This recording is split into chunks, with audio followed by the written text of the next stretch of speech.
Welcome to the first hearing of the Subcommittee on Oversight and Investigations of the 119th Congress.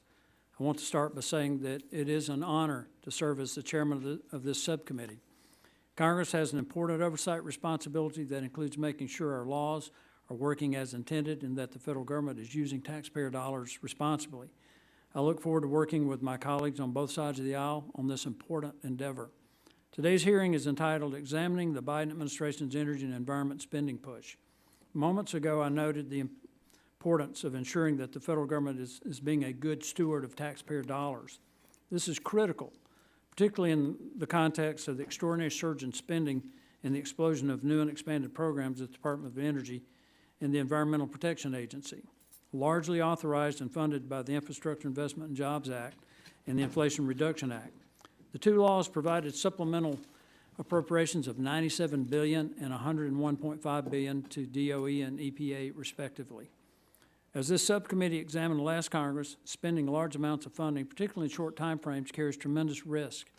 For example, in November 2024 report, the DOE Office of Inspector General noted that the Infrastructure Improvement and Jobs Act and the IRA and the 2023 Omnibus Appropriations Law increased the DOE Loan Program Office authority to nearly $500 billion.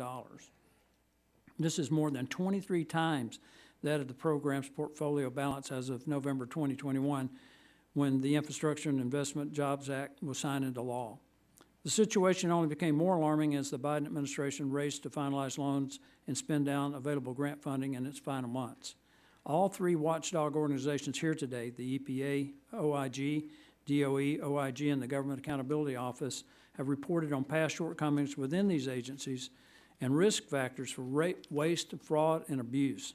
These risks increased under past infusions of funding as agencies rushed to move large amounts of funding in a short amount of time.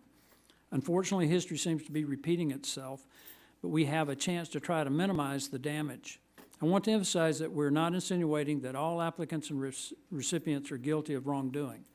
Rather, the sheer pace and volume with which this funding was awarded raises questions, and it's worth a pause to evaluate whether the appropriate due diligence was done to ensure taxpayer dollars went to eligible parties and the funds are being used appropriately.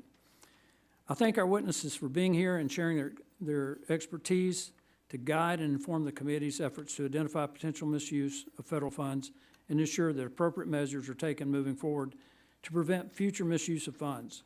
This hearing is only one step of many to ensure that wasteful spending is curbed, and we hope to continue our collaboration with the OIGs, the GAO, and the current administration to address this issue. I now recognize the ranking member of the subcommittee, Ms. Clarke, for her opening statement.